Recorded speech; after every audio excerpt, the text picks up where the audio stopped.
Pilit na namang sinisira ang relasyon ni Janine Gutierrez at Jericho Rosales ng mga walang magawa sa buhay at mahilig magpakalat ng fake news para lang kumita. Ayon kasi sa isinulat na fake news, nagulantang ang buong showbiz industry sa mabilis na pagkalat ng balitang tila nasa bingit ng hiwalayan ang isa sa pinakainaabangang celebrity couple na sina Jericho Rosales at Janine Gutierrez.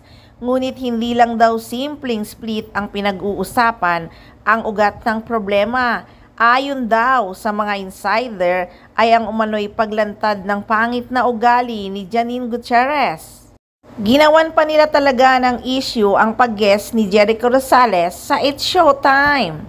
Pati si Direk Lauren ay dinamay pa nila na sinabi daw nito na nakakahiya dahil napaka-unprofessional daw ni Janine Gutierrez.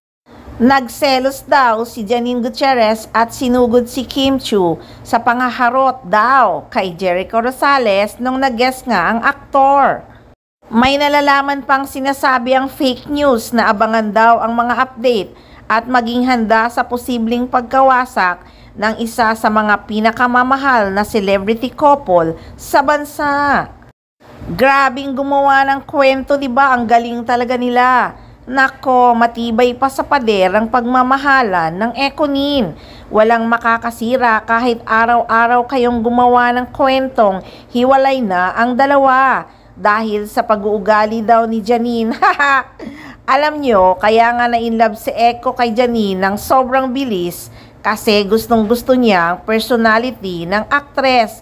Bukod sa sobrang ganda, sobrang bait, sobrang sweet at sobrang mapagmahal.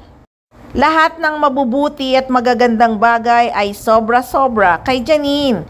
Kaya kahit anong gawa-gawa ng kwento ng mga sumusulat ng mga fake news, hindi matitibag ang Econin.